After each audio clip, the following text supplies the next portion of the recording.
Saúdo a todos com a paz do Senhor Jesus. Antes de tudo, dizer a você, bem-vindo a mais um vídeo que é o Momento da Palavra. E hoje estaremos estudando, aliás, só fazendo um prólogo da lição de número 7. Não vai ser a lição toda, porque o conteúdo desta lição, ou destas lições, são conteúdos riquíssimos e que merece a gente estudar sem parar. Hoje, a lição de número 7, que fala sobre a obra do Filho. A obra do Filho de Deus se revela em 3 dimensões diferentes. Primeiro, sua humilhação voluntária, sua obra redentora e sua exaltação gloriosa. Uma lição riquíssima. A introdução da nossa lição hoje nos deixa assim tão fascinante, tão voltado para o texto bíblico, que a gente fica assim feliz de falar sobre este assunto. Principalmente eu, como professor da escola dominical, ajudo os demais professores, coopero com eles na minha igreja e faço isso com carinho. Desde a infância, desde criança, eu frequento a escola dominical, sempre gostei de estar na escola dominical. Até hoje, passei dos 60 anos e continuo aprendendo, porque sei que é impossível aprender todo o conteúdo da Bíblia Sagrada. Aliás, já li a Bíblia várias vezes e posso dizer isso com certeza. Quanto mais tira, mais tem. Quanto mais tira, quanto mais aprofunda, mais riqueza você vai encontrar. A introdução da nossa lição diz assim: Jesus Cristo é o Filho eterno de Deus, que assumiu a forma humana, viveu uma vida sem pecado. Você já imaginou o que é isso?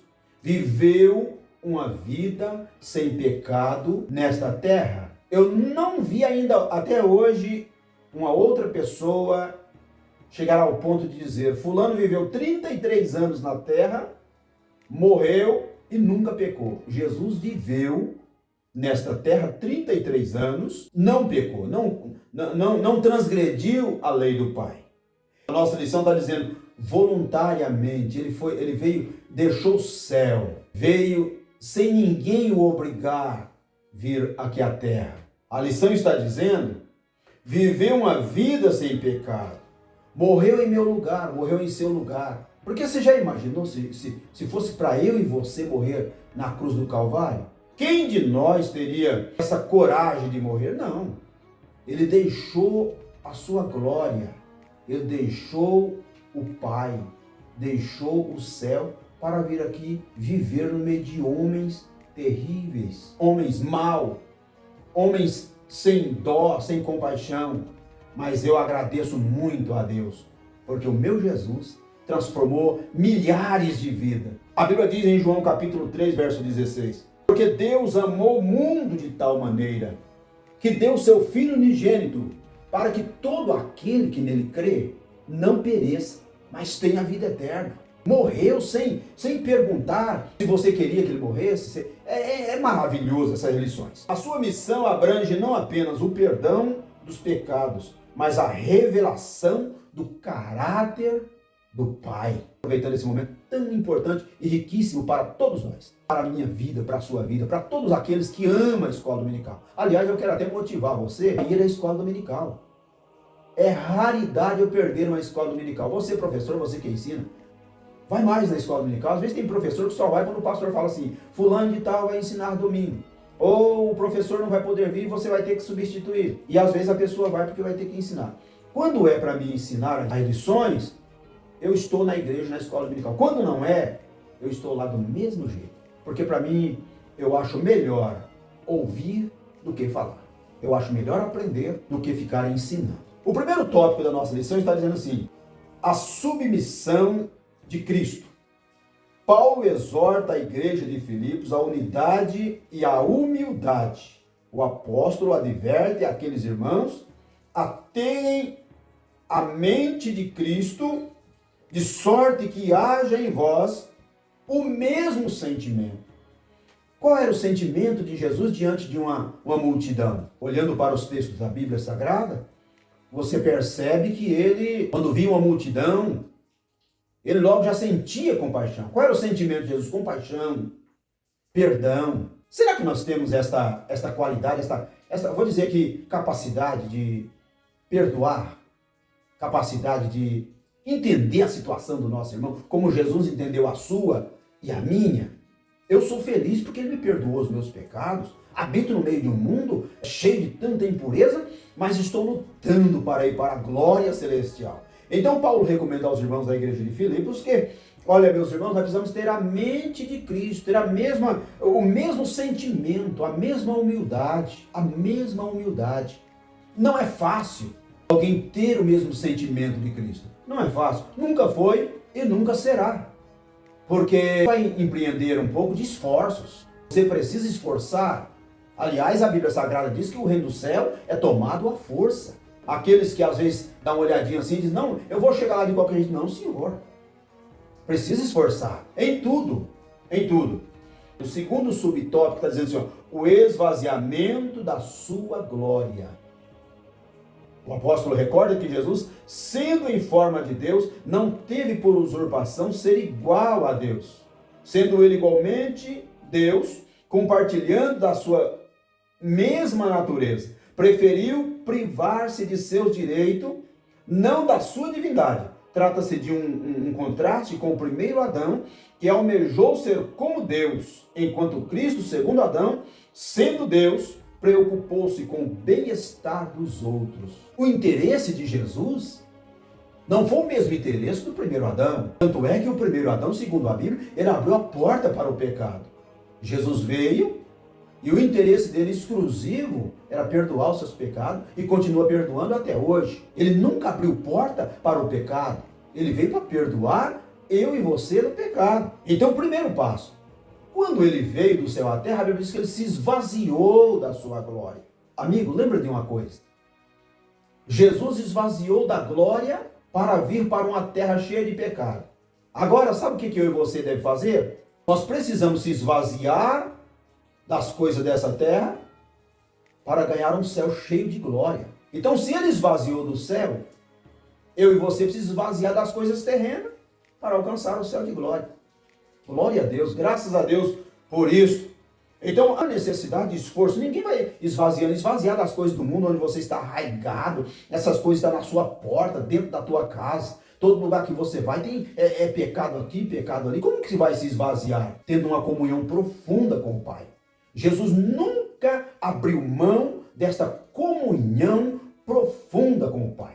Por isso, na oração do Pai Nosso, ele diz, Pai Nosso que estás no céu, exaltando o Pai, santificado seja o teu nome.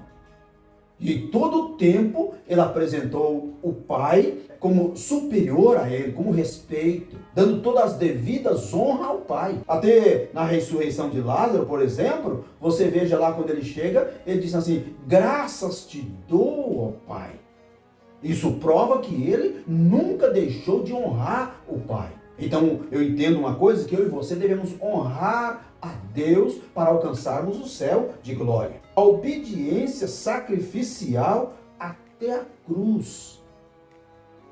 Irmãos, pensando bem nesse texto de obediência para ir até a cruz, se você soubesse que era para você enfrentar uma cruz, ser pregado na cruz, para salvar outras pessoas, você teria coragem de enfrentar isso? Deixar a sua bela casa num lugar onde não tem nenhuma perseguição? Aliás, eu vou até falar um pouquinho mais pesado aqui. Não tinha um Judas para estar no teu pé te tirando a paz. Não tinha um Pedro te negando. Se você for olhar hoje, nós temos hoje vários Pedros que estão aí negando a fé, mas graças a Deus que mesmo esses homens negando a Jesus, eles não atrapalharam a comunhão de Jesus com o Pai, e Jesus, como Filho de Deus, nunca abandonou esses homens na sua negação para com ele nunca abandonou esses homens. Você já imaginou se ele fosse nos tratar segundo as nossas transgressões e os nossos pecados? A Bíblia diz, lá no livro do profeta Isaías, que ele foi moído por nós. Você já imaginou o que é isso? Moído. Tudo isso por causa da minha alma e da sua alma. Então o que faz eu tentar pelo menos fazer alguma coisa para Ele? É obedecer. É procurar ter uma vida que honra o seu nome. Uma vida que glorifica o nome dele. Isso é maravilhoso. Então a obediência sacrificial até a cruz. A obediência de Cristo foi plena. Desde a encarnação até o Calvário. Na forma de homem, humilhou-se a si mesmo, sendo obediente até a morte e morte de cruz. Humilhou-se a si mesmo. Eu entendo assim, meus irmãos, que Jesus pegou esse peso, esse fardo que era meu e seu, colocou nos ombros dele, nas costas, levou esse peso. Quem era para levar esse peso? Era eu e você. Era eu e você. Mas ele levou sozinho.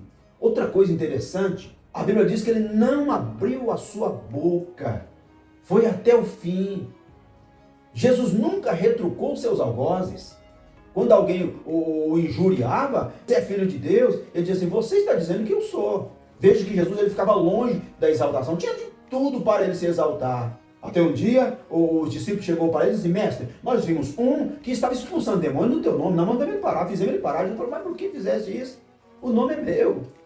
Tem muita gente que às vezes desfaz do outro, exclui o outro por causa de nada, massacra, pisa, mas o nome é de Jesus. Quem sabe você está sendo aí perseguido porque você prega, Deus te usa. Você canta, Deus te usa, alguém fica olhando querendo perseguir. Mas quem é o nome? De quem que é o nome? É de Jesus. Deixa esse irmão, deixa essa irmã continuar fazendo.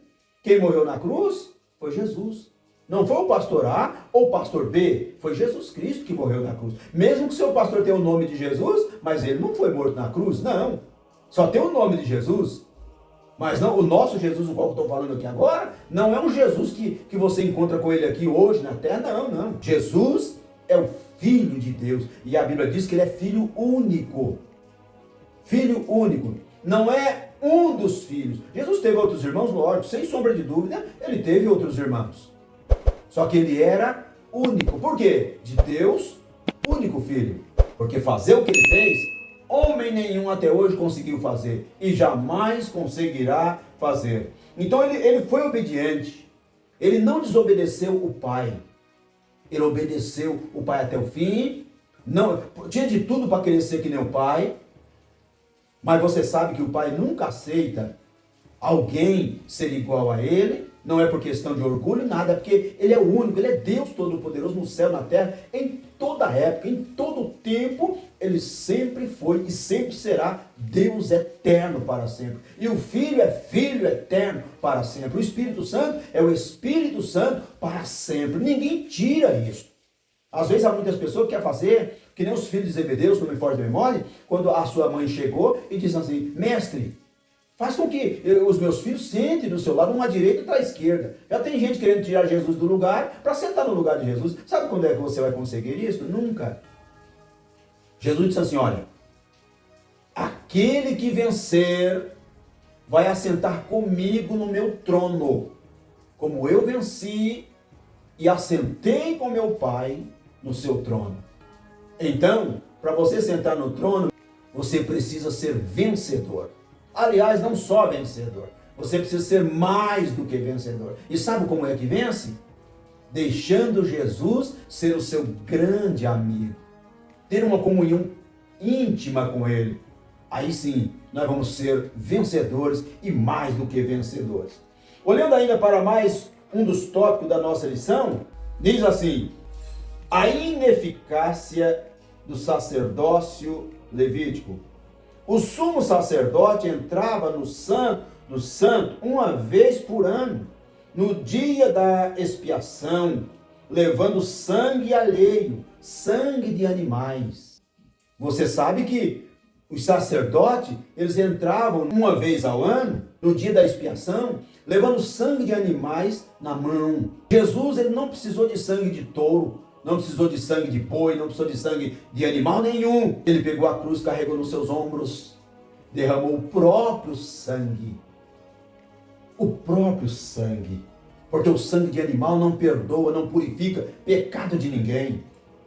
Sangue de animal, a Bíblia diz que só cobria Mas o sangue de Jesus Cristo, a Bíblia diz, nos purifica de todo pecado. Quem sabe o inimigo disse para você, ou já usou alguém para dizer, você é pecador, você é isso, você é aquilo. Mas eu te digo, através desta lição, o sangue de Jesus Cristo que purifica de todo pecado. Eu digo isso para você com convicção dentro da Bíblia Sagrada. Então, o sacerdote, ele poderia fazer ações e nunca passou pelo mesmo processo que Jesus passou. Mas Jesus não. Ele enfrentou a cruz, não fugiu dela. Se você ver bem, parece que o inimigo até tentou desviar os pés dele da direção da cruz, usando alguns dos discípulos, mas ele não desistiu. Eu quero dizer para você nesta hora, não desista, não para. Tem um lugar na glória celestial te esperando. Jesus disse no capítulo 14 de João, não se turbe o vosso coração. Credes em Deus, credes também em mim. Na casa de meu pai há muitas moradas. Se não fosse assim, eu vou-lo teria dito. Então, Jesus voltará muito breve. Porque a obra que ele tinha que cumprir na terra, já cumpriu, já fez. Tudo o que tinha que fazer. Quando ele, lá na cruz, ele diz assim, Pai, as tuas mãos entrego o meu espírito. Ali ele estava dizendo, está tudo consumado, está tudo terminado. Do jeito que o Senhor queria que eu fizesse, eu fiz. Então eu te digo, Jesus perdoou os teus pecados. Acusações vêm, mas o sangue de Jesus Cristo nos purifica de todo o pecado. Seja um perdoado, seja um crente alegre, seja um frequentador de escola dominical feliz. Principalmente nessas lições tão ricas, que nos faz compreender melhor sobre a Trindade, que é uma discussão para muitos, mas para mim não é discussão. Porque se está na Bíblia, não é para brigar, não é para entender o que a Bíblia está dizendo. O sacrifício único é suficiente. Não precisou de um outro sacrifício.